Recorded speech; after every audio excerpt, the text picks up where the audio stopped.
Support for this show, Politics Done Right, comes from politicsdoneright.com, publishers of How to Make America Utopia, Take Away the Economy from Those Who Rigged It, As I See It, Class Warfare, The Only Resort to Right-Wing Doom, It's Worth It, How to Talk to Your Right-Wing Relatives, Friends, and Neighbors, and other books written by Egberto, Willies. Welcome to Politics Done Right. My name is Egberto Willies, your host. Good morning, Houston. Good morning, Harris County. Good morning to the great state of Texas. Good morning to the entire United States of America. Good morning to the entire world. We're receiving our signals via the magic of El Internet, formerly known as ARPANET and created by We the People. I want everybody to keep remembering, we the people, I want everybody to keep remembering that we must cede nothing. We must cede nothing to the plutocracy, the oligarchy, the wealthy. We must cede nothing to these folks because you know what? All that they have is completely and entirely dependent on the resources, the product, the intellect by us, the masses. We'll go into that few more. But anyway, without further ado, let's pass it on to LS Studio. Good morning, Studio. How are you guys doing this morning? Good morning. Doing well. Doing pretty well. Good morning, Egberto. How are you?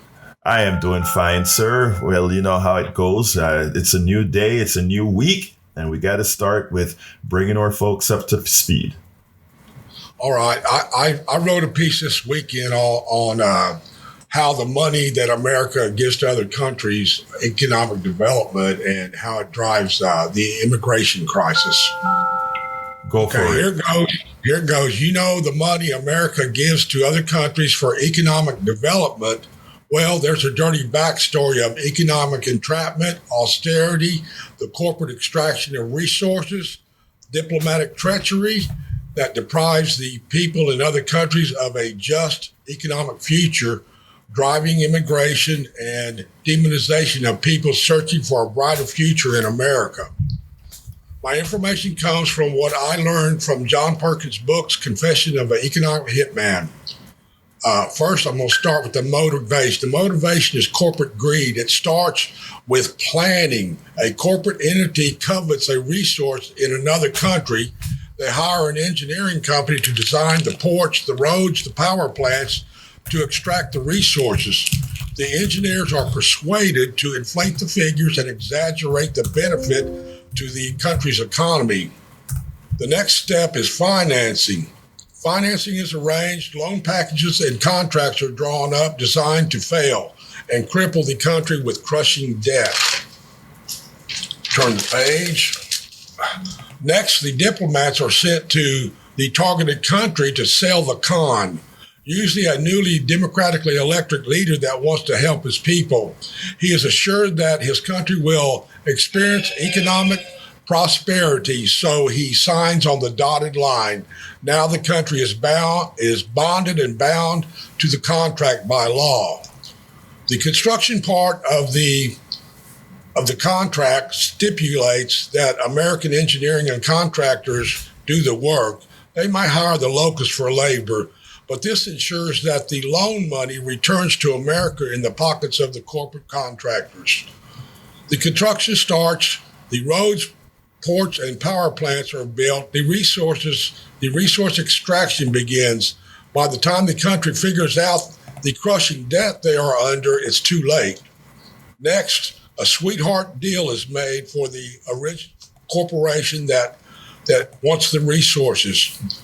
The targeted country is forced to implement austerity measures on its people, robbing them of their livelihoods and driving them north to America to be exploited for their labor and willingness to work for low wages, undercutting the American worker, causing job loss and unemployment. So the American worker must retrain or live in poverty. The corporate entity profits through lies, deception, and entrapment by law and law. The people in the targeted countries suffer under austerity and are overcome by poverty, driving them to immigrate because of good old American corporate greed. It's all about the money and people suffering. Wealth and poverty are two sides of the same coin. Extreme wealth causes extreme poverty. This is what drives the immigration crisis we see today in America. And America is using austerity on its people as restaurants close, hospitals close, construction companies are folding because the labor shortage and the coming food crisis at our doorstep. Amen. Amen. And amen. A little long, but no. Let me tell you, as I'm listening to it, I'm saying, why are you doing this to me today? Because I have two subjects, and you see what I have these subjects on, right? But I want to kind of expand on that as well, because, it's easy. Speaker Mike Johnson did a trick on Meet the Press yesterday that we need to uncover, and all of that fits into into this domain. So I tell you what, before I get started though, Mayana, do you have anything to add? And then I want to get started. I'm gonna let you get started. I have some thoughts, but I'm gonna let you get started with that. Okay, look, check this out. First of all, I'm glad that you brought up John Perkins. I interviewed John Perkins in 2023 on the book he wrote called The New Confessions of an Economic Hitman. Well, actually, I think I interviewed him before 2023, The New Confessions of an American Hitman. And he also wrote the book Hoodwinked. And what he talked about is what we really do around the world. And, he was an integral part of all of this, right? He was one of those hitmen. And we're talking financial, or I should call it economic hit persons, I should say. Now, we in America don't understand all the things that we do in America's name, because the corporations go out there, they do their thing, and we get the benefits of a lot of what they do overseas. We don't know what they do, but we get a piece of that profit from what they do. But of course, extreme wealthy that you speak about get it all. As an example, do some research on the banana, Chiquita banana. Do throughout Central America. Do your research on what they've done in Jamaica with, let's say, the bauxite mines. I mean, there is so much. Look at what France has done in Central Africa. And now that the Central Africans, specifically 4 countries, Burkina Faso and some other countries in Africa, are starting to decide we are going to maintain our own resources. No, we're no longer going to be forced to put our money in a special French franc, right? Imagine that.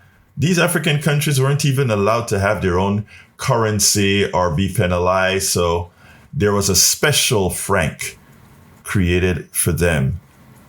And they had to do all their financing in that special franc. And you think about it, they stole a lot of their money in the way the banking sector went. And now that these guys have closed their ports, closed quite a few things and nationalized their industries, France is going into a tizzy. And you don't hear about that here. And the reason you don't hear about it here is that what's happening in France, what happens elsewhere, could happen right here. So we don't want to activate the people. When you talk about wealth, I want everybody to ask themselves a question. I was reading up on land ownership the other day and realized that, people always say, lift yourself up by the bootstrap. Okay. Does lifting yourself up by the bootstrap mean stealing as well? A lot of our wealthy, that is how they got wealthy, right? They took things that weren't theirs, then it became theirs, and because it's capital, they use that capital to move on. Think about all those big ranches in West Texas. Was that their land to be able to capitalize on? Let's think of public lands. And I think about public lands. On public lands, you can find oil and minerals and uranium and all these other minerals on it. And when a company goes in and exploit it, let's go into to wherever in the middle of our country. When these countries exploit it, or these companies exploit it, does indigenous folks who were on the land get any of those resources other than poverty on a reservation? Do we, if it's called public land, it actually means that the spoils from that public land belong to all Americans. So why is it that sometimes they may pay a small royalty for what's extracted?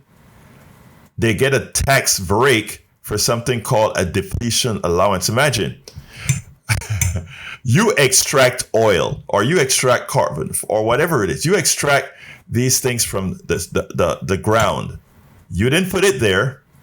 It's on public land. You didn't put it there. But you get, after you collect it, sell it, and you make a profit from it, to reduce the taxable profit that you have, they create a false expense known as the depletion allowance, which says, well, since there's less of the material in the ground, since you've took some out, you get a tax break for having taken it out because it's depleted. I mean, the kind of crap that these guys pass into law to prevent rich people from paying their fair share in taxes on even unearned income. And let me tell you, unearned income. In other words, on income that they didn't even earn, that they just took. Then you can understand what we're talking about here. So when you hear Brother Jax, every time he speaks about the billionaires and the millionaires and the extraction, etc., and some people say, there we go again. Oh, there we go again. The reason we have here we go again is we're hoping every time another person tunes in for the first time, another person was in disbelief to what is happening, they'll go out there and simply ask themselves, why? Why do we, the masses, allow these things to happen? Also, you should check out the interview that I did with John Perkins a few years ago. You can find it on my website. I think it's his name is John Perkins, and it's at politicsandright.com. You can do a search there and listen to that entire interview. He had quite a bit to say. All right, before I get started, let's go ahead and say welcome aboard. 360 Travel says buenos dias. Well, buenos dias, 360 Travel. Lisa Blair, good morning. Happy Monday from Atlanta, Georgia. We also have in the house Substack. Joyce Morgan, PMP, Real Dia says, help us learn how. We will. Please tune in every day. We'll learn together. Ria Daniel, welcome aboard. Brian Zwicker, Kevin Hurley, Barbara Fetante, Austin, Texas, represented. Mary B, welcome aboard. Stephen Rosenwig. Stephen says socialism for billionaires. Yeah, I call it, there has to be a word more profound than socialism for billionaires. I think we have to sort of call it like grand theft or something like that, because that's what it is. Professora LBW is in the house. How you doing, beautiful? Stephen Rosenweig says, hard knocks capitalism for the rest of us. Yeah, they make us believe that what we want is rugged individualism, that independency, right? No, not really.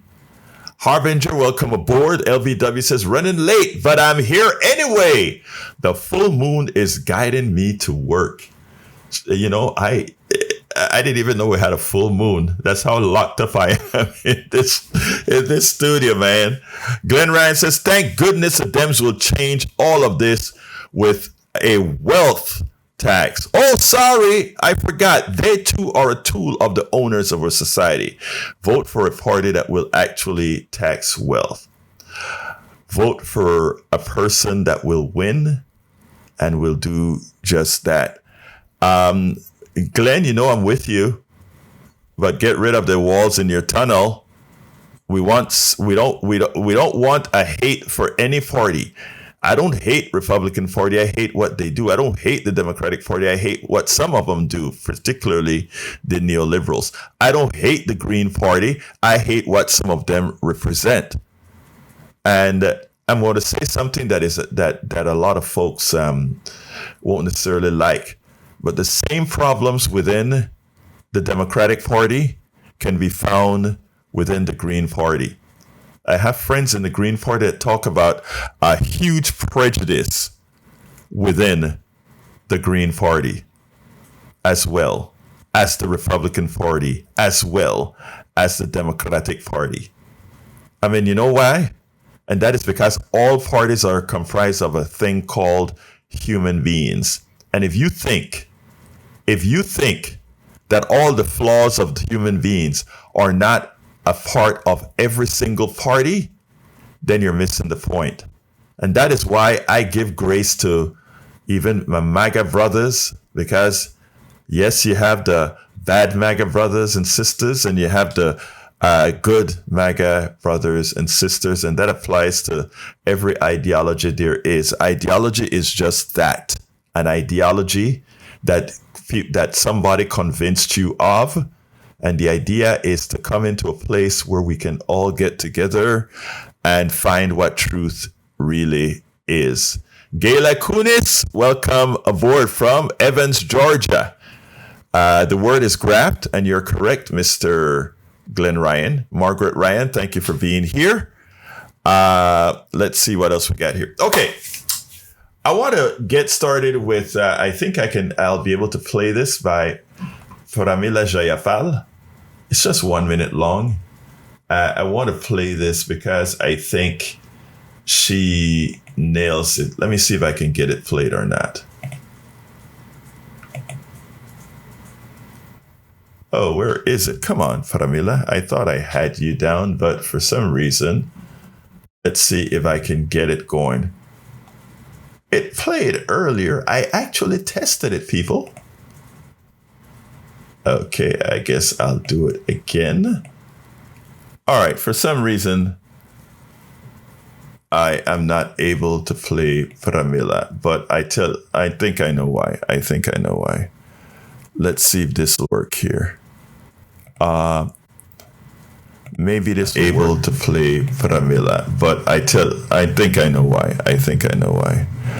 Let's see if this will work here. Actually, it won't. All right. I'll have to figure that one out at some other time, but let me go ahead to the text of what we want to do, because the concept is pretty straightforward. Hey, it's real-time radio, guys. It's real-time radio, so you know that for a fact. It's real-time radio. All right, here it goes. Mass firing threats prove shutdown is Project 2025 in action. U.S. Representative Pramila Jayapal said Sunday that the government shutdown that began last week and could be used as President Donald Trump's latest reason for mass firings of federal workers is Project 2025 in action, and condemned the Republican Party's push to inflict the most pain on America that they can. Jayapal spoke to MSNBC as the shutdown entered its fifth day, emphasizing that while the White House is threatening to fire federal workers en masse due to the legislators failing to reach deal on spending package to keep the government open, the Trump administration has already overseen the dismissal of over 100,000 people. What is she saying? Don't sit back and think that, this particular shutdown is going to cause 100,000 people to lose their job or more federal workers to lose their job. No, that is what they have been doing for some time. that is what Doge did. Doge did.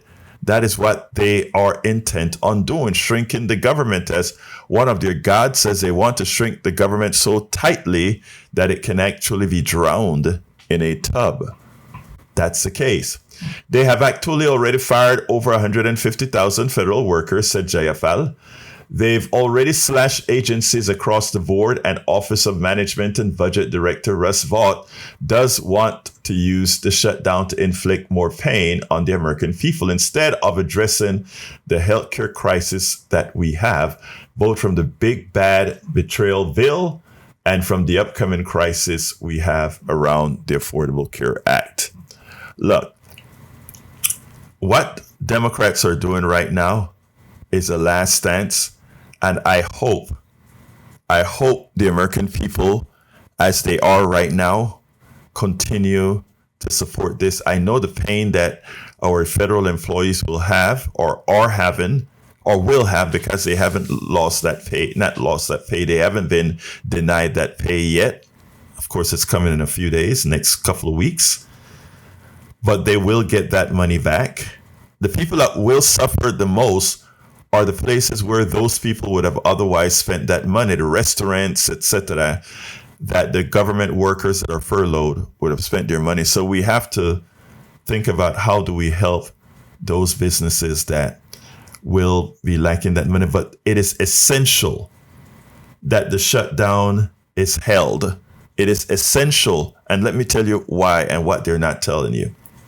One of the reasons they're in such a hurry to start this stuff up so that they can sign that bill is because they understand that in as much as the subsidies, the healthcare subsidies for over 24 million Americans expire in December, by holding out this shutdown, what's going to occur is that Americans will get to see that Republicans have been lying to them, because between now and then, they would have received their new bills from the exchange. They would have received their new bills from their insurance. For those small companies who also have their employees on the exchange, and there are a lot. I interviewed the president of, I think, the Metallurgical Society, or one of these guys in Pennsylvania. He came on to the program, and he pointed out that even though he's a small company with about, 100 or so employees, he couldn't offer his employees insurance, and the Affordable Care Act saved him. So his 100 or so employees are all on the exchanges to get their insurance. And there are a lot of people that are on the exchanges that don't realize they're on the exchanges. And all of their bills, their healthcare bill, will come up to be 75% to 300% higher than it was before, because the subsidies are gone in December and they're signing up for that insurance for next year in November, on November 1st. So, right now, the Republicans are eager. They are eager to get this stuff open so that they can ram through a bill that will harm the rest of us, but will keep all those tax breaks that were given to the wealthy. All that money that was made permanent to the wealthy. Donald Trump is also really trying hard not to give this, to cut back on the tariffs, because, again, he has to make up a lot of that money from somewhere. But as you can see, what's happening to the farmers, because now they can't sell their soybeans, now they can't sell their excess corn, now they can't sell any of that, because all these countries have given a windfall to other countries now. Argentina is getting a double windfall. Donald Trump didn't. The farmers are screaming right now. They're screaming. They're in pain. I voted for you, Donald Trump, but they're in pain because they're picking their crops and they're getting either crop down or thrown in silos. Think about this. They're each tilling their crop and leaving it out in the field to rot because there's no buyer, or they're just throwing it in silos, no buyers. And where are those buyers? China and others have gone to Brazil. They have gone to Argentina. And Argentina, in its wisdom, attempted to implement MAGAism, in other words, Trumpism, in other words, supply side economics on steroids. They tried to implement that in Argentina and crashed their economy. And the austerity is bringing them to their knees. And since an election is near, Donald Trump decided, wait a minute, let me give Milei, the president of Argentina, that is South America's Trump, let me give them $20 billion. As our farmers have nothing to, or have nobody to sell to, that money goes to Argentina. But guess what else, people? And guess what? Guess how Argentina thanked America? Argentina thanked America by saying, okay, let me now start selling our soybeans to guess whom? The Chinese. So the Chinese have made up their loss of supply from the United States by going to Brazil, by going to Argentina. And Brazil, understanding that China is going to make the American farmer pay for having elected Donald Trump, who had never had their interest at hand, meaning the farmers' interest at hand, they are going to make those soybean purchases permanent. And guess why? Argentina reduced or stopped their export taxes, no tariffs. And if I recall, so did Brazil. Like, don't quote me on the Brazil part, but so does Brazil. And Brazil is going to even cut down more of its rainforest for that new increased demand in soybeans from the American farmer is losing. When we talk about a screwed up policy that is actually in order to maximize monies for the billionaires, in other words, hey, the billionaires paid to get him elected. So now he's paying them back. But to pay them back, it hurts all of us. It hurts all of us. Okay, I'm going to change subject in a minute, but let's go ahead and go to Betty. And folks, the telephone number is 713-526-5738. 713-526-5738. Any questions? Give me a call. Any comments? Give me a call. Betty, come on in. Hi, Egberto. Good morning, beautiful. Here goes. Trump is making America the country from hell. But to the world, I mean. He's making rules like living under his roof. You don't eat until he eats first. What's on my mind this morning is my white supremacist nephew left a voicemail. He's buying pepper-shaped shell spray for my 12-gauge pump shotgun. I had it left over from my business. He said, pop it in your shotgun, blow them away, and when they begin to get up, beat the crap out of them with your shotgun. And, this is their frame of mind. He comes from a house of domestic violence. I give him hell. But he is my blood. We are bonded. He has two great boys. They stay their destiny. Love y'all. Bye-bye. Thank you, Betty. And look, you stick with your nephew, or I forgot what you said he was, and make sure that he doesn't do those things. Just make sure that he eventually. We got to get to these people. Cheryl Elkins, welcome aboard. How you doing? I think Cheryl is from Massachusetts. So now we have every single corner of the United States, plus the Midwest. So, God, we are covered. We are covered through the entire country this morning. LVW says billionaire win when the farmers foreclose. They will buy up all the property. Yeah, that is their intent. That is a gift that Donald Trump is giving to the people who voted for him, and they all knew that was going to happen.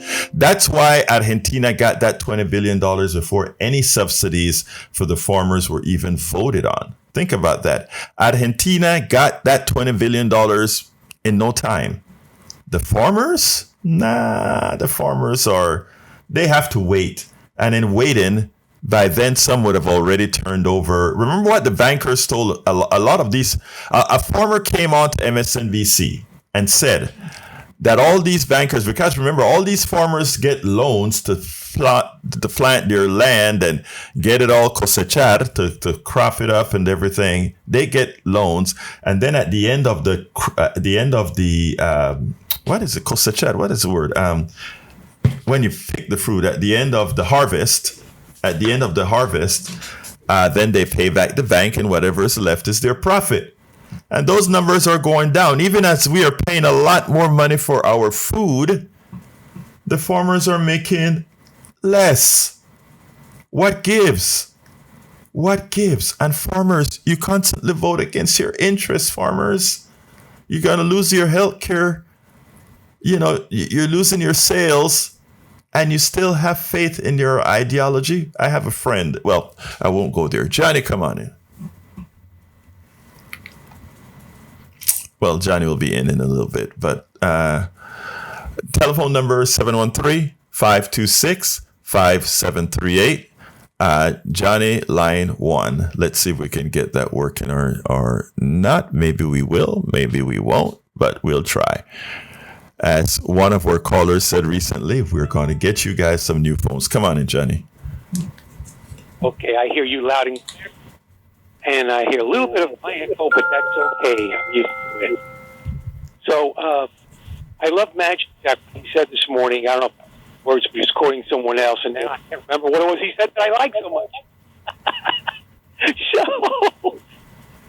Well, because of the non-stop open fire hydrant supplies every single day, I think it's necessary for you and I to remind folks from the other side of the aisle, fellow time travelers from the other side of the aisle, that when you and I and Bernie and all the progressives advocate for something like the institution of expanded and improved Medicare for all Americans, single-payer style, we're not talking about just for us. We're talking about my Republican neighbors as well. That's what they need to. That's what we need to remind them. And dovetailing with that, something like I heard from Arnie Arneson right before the end of her show, she, or one of her guests, said that what the current Democrats in charge should be doing, should be messaging to the Republicans and for the earshot of their voters, is that, what was it they would something about, I think that the Republicans are not fighting for you guys. We are. We're talking about avoiding health care cuts for you guys. The Republicans aren't doing that. Something to that effect.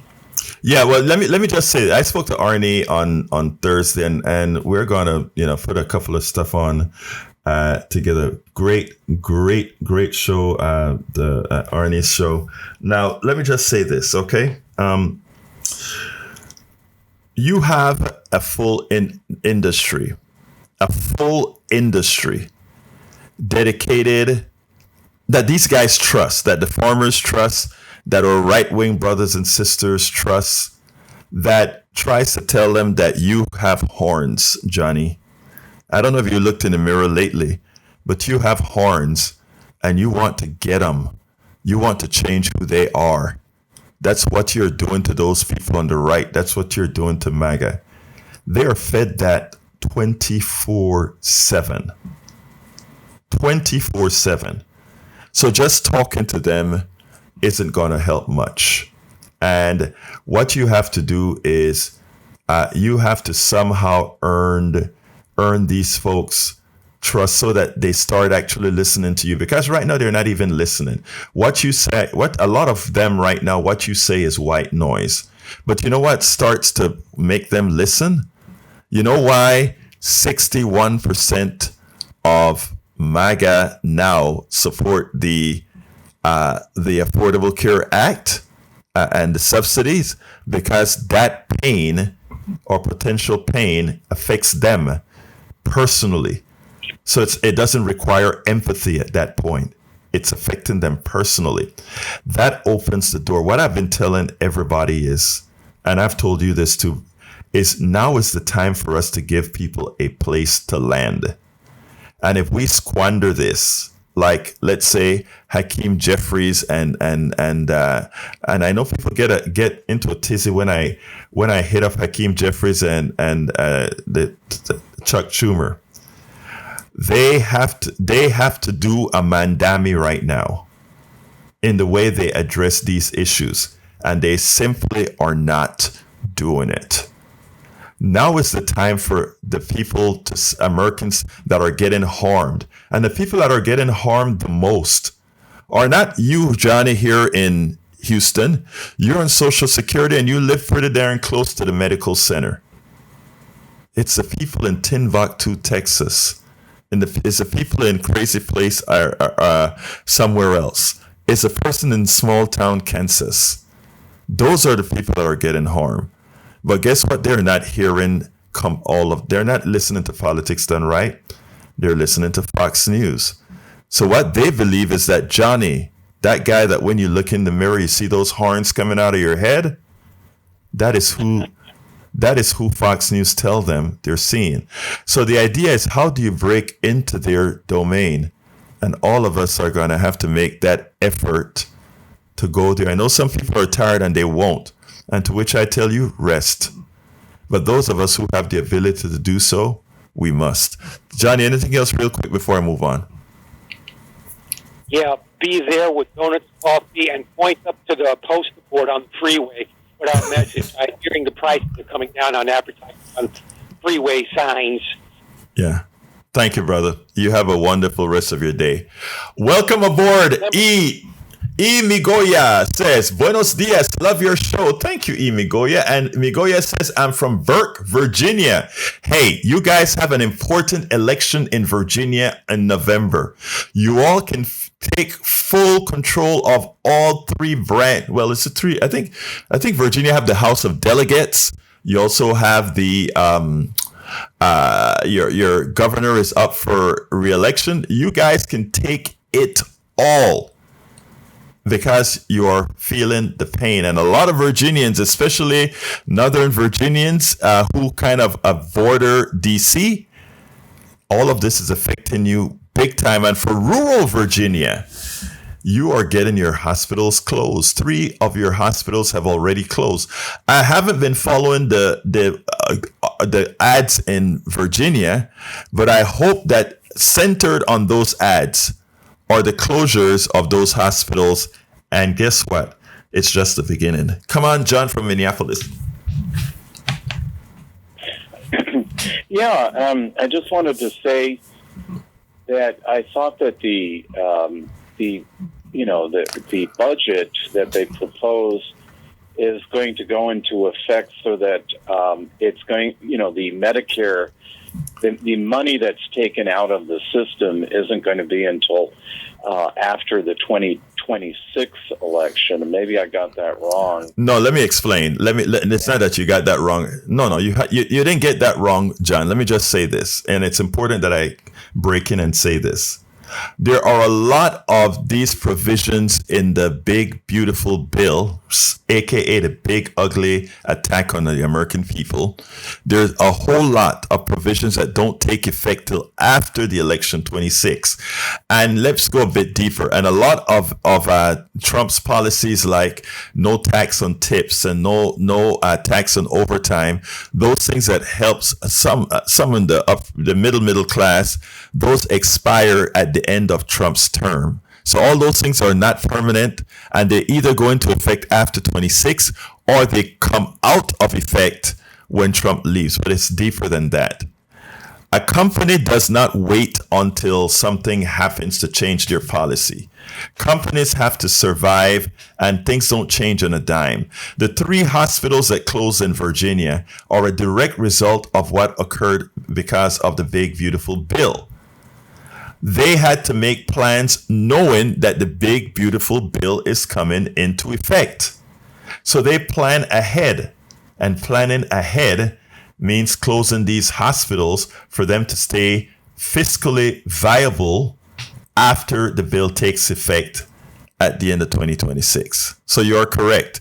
While it doesn't occur till after 2026, the planning occurs before and the closures occur before. Continue, brother. And yeah, and I also wanted to say, Russell Vogt, the Project 2025, which Donald lied to us and should be brought up all the time. I mean, every conversation we should say, oh, and guess what? Donald lied to us. But because what are they going to get out of destroying the economy, which is what they will do? This country will go into a depression. I want to cut your topic one at a time. Except for a handful of people. John, John. Sorry. I don't know if you can hear me when I'm talking back. It seems like you can hear when I try to stop you. But let me just say that it is important that we these points have to be addressed. You spoke about why would they destroy the economy? The economy only gets destroyed for the poor and the middle class. Remember this. Every time there's a destruction in the economy, it's what's called a reset. Folks, I want you to understand this very well. Until we change our economic system, every time there is a depression, a recession, it is a reset. And it's a reset for those people who have capital to even take more at a discount.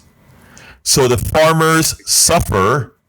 The plutocracy gets the farmers' land at a discount. The economy crashes. They buy up your homes at a discount. Right now, we talk about there being a shortage of homes. But what you find is a lot of homes are in the hands of REITs, real estate investment trusts. A lot of these homes are held.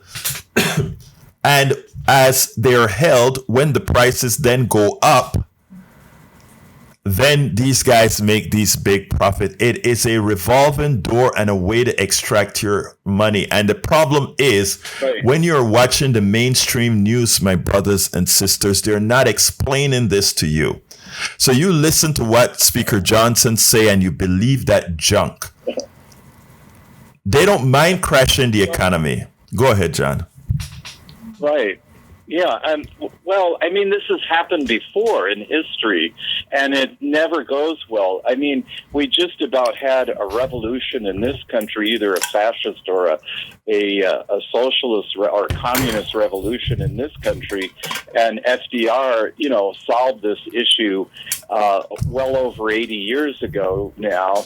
And, no successful economy runs on austerity. Can you name any? Well, maybe China, I guess. I don't know. But even have a growing middle class. No. China doesn't run an austerity. Look, let's be clear, okay? The reason you don't have a Chinese revolution, there's 1.something billion people in China. If the Chinese system, and by the way, I am no fan of communism. But China didn't just implement communism. China made a deal with its people and its business people. You leave the government to us, and we leave you to do what you do. All right, we'll govern.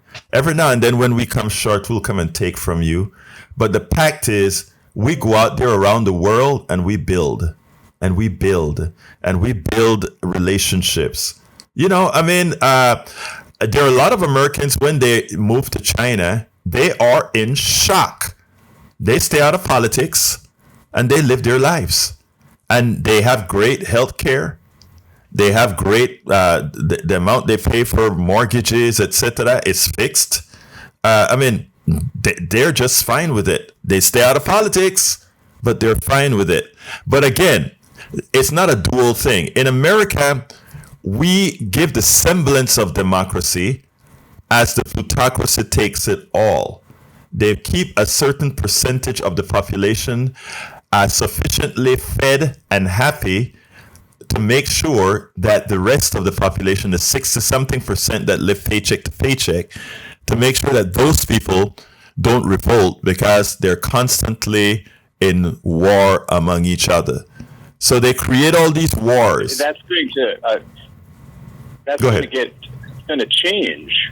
Yeah, that is going to change, and we are going to have a system where the majority of people are going to be dirt poor. They're going to be rich. And how do you maintain that within the framework of this democracy unless you create a dictatorship of some sort, which is, I think, that's exactly what they want. Yeah. We're having some issues with the phones, John A. That's why the difference in volume, and I can't see what the difference in volume is because, again, I have in my ears a person. But thank you, John. John, I got to go to Jimmy. Okay? Yep. Have a good one. Come on in, Jimmy. I'm here. When Betty was talking, we could hear nothing. It was just silence. Anyway, on this issue of the shutdown, I urge the Democrats to go ahead and vote to end the shutdown. It's hurting too many people. They don't have the votes to really get what they want. So end the shutdown and then work on the issues of education and health care after that. So, Jimmy, I want to ask you a question. I want to ask you a question. I want to ask you a question before that sentiment metastasizes. I want to ask a question. How many government employees are not getting paid right now? Maybe 250,000. Okay, and my next question to you is, I don't know the number. I was just asking that, but I don't know the number. Let me just ask one other thing.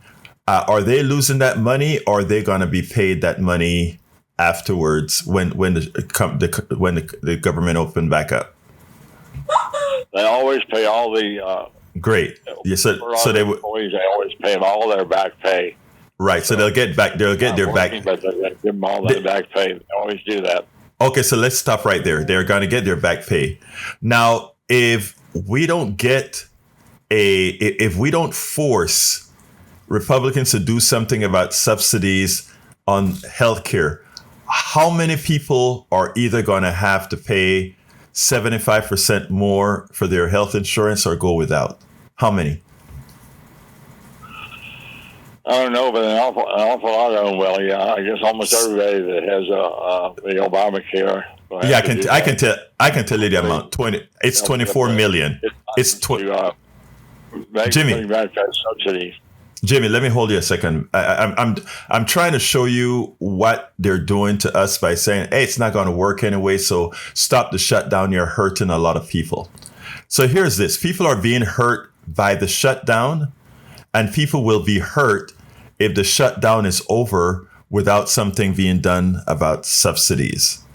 And the people that will get permanently hurt are the people who would be denied subsidies if Democrats and independents don't fight for them. In other words, 250 employees that will be temporarily losing their pay that they will eventually get, or 24 million people that for at least a couple of years until a new Congress comes into the fold will lose their health insurance, will lose their, will have to pay more. I think the answer, in my opinion, is clear. That somebody has to be there. They're expecting people to give up. I am telling Democrats out there, don't, because more people are going to be hurt if they don't get relief for the people that are currently receiving subsidies. So that's my stance on that, Jimmy. And, kind of tell me what you think about that. And then I got to go to Donald.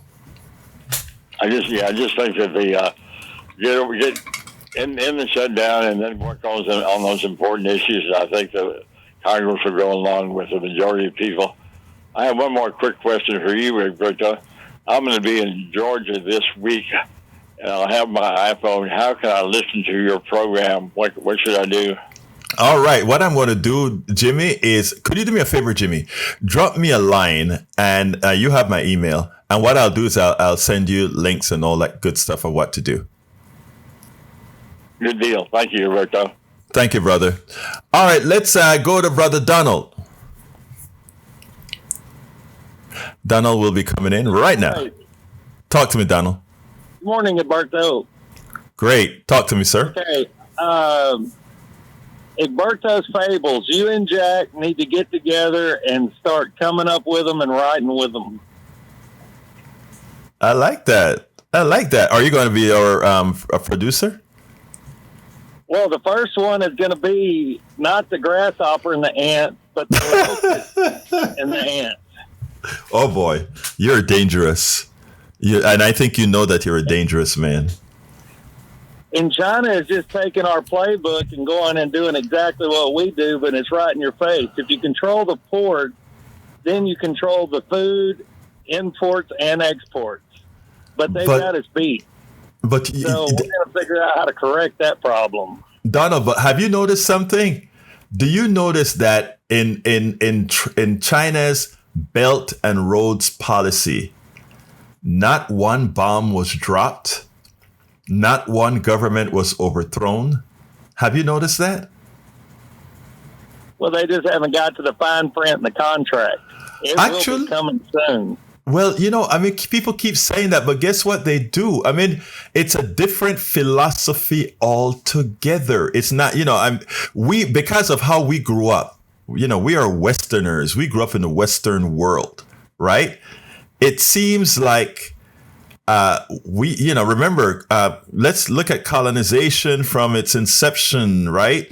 From the India Company, etc. How there are two ways there are many ways of doing things. And just maybe, and I'm just saying, I'm not an expert, a historian or anything like that. Just maybe they learned a different way to do it and figure out that you can have colonization without colonization, right?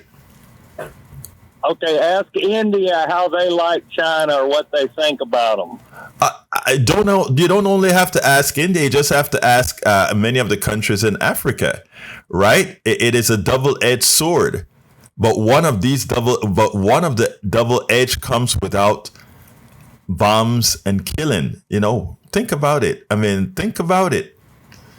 One comes with Reverend Neil deGrasse last week. Love him. Do you think that was his slave owner name? And why didn't he change his name or fight that? He got an education, freed his mind, and succeeded. My name is Toby or a Kunta Kinte. My name is Egberto Willies. And built a life. My name is Egberto Willies. What should I change it to? That's not my name. That's not the. I don't know. Go behave yourself, Donald. We talk another day. I got to get some closing statements. Take care, buddy. All right. Good. My dear brothers and sisters. By the way, Margaret Ryan, welcome aboard. John A., welcome aboard. Norma Frank, Mark KJ, Richard, man, the chat really filled up. Javier Garza, ¿cómo estás, mi hermano? Welcome aboard. And Glenn Ryan, always here. Love you, Glenn. Miss Reyes Nunez, welcome aboard. Anthony LaFranco from California. Lita Bearcat from Austin. Thank you guys for being here. Eric, also here from Kingwood, Atascocita. I got to go to the studio, but before I get to the studio, I just want to say this. I had a few more things I wanted to talk about today, but as usual, every now and then, our studio just go ahead and start talking stuff. And then it tickles me. And it's like, I think you guys really need to hear this as well. Drop me a line, k50@politicsdoneright.com. Let me know the kinds of things that you want covered, and I'll make sure to do that. Studio.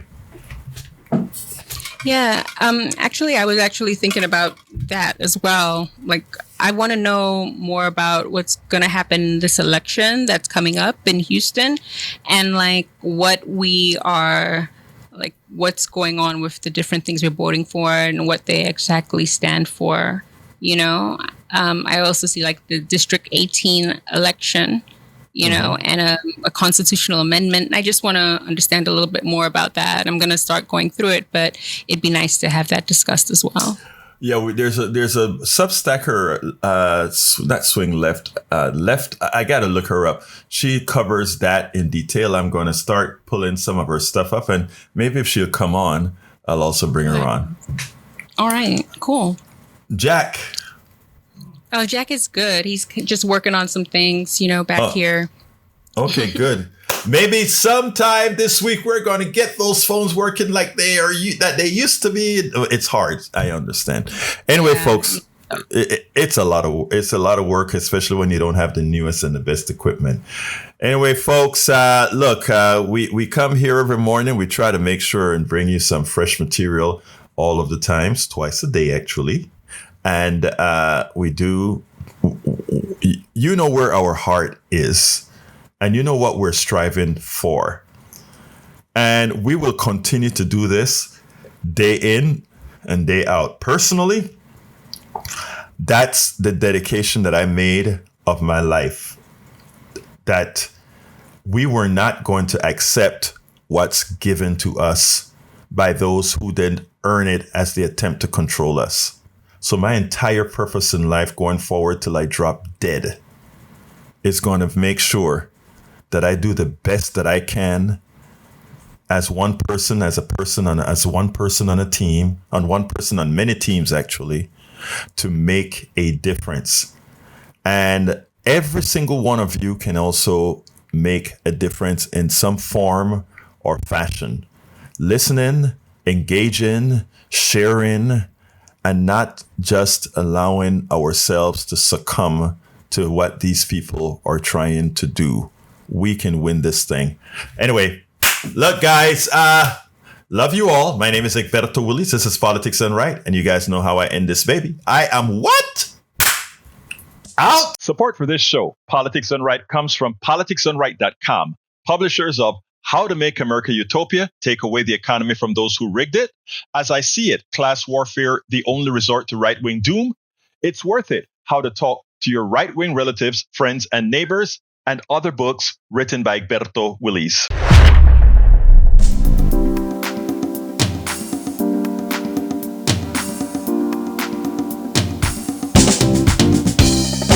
Welcome to Politics Done Right. I am your host, Egberto Willies. This is a progressive program that will take the mystery out of politics. This is the program that will encourage you to make sure government becomes we the people. Whether you are liberal, progressive, conservative, or otherwise, you get to air your point of view. We are an independent media outlet that, unlike mainstream media beholden to corporations, we only owe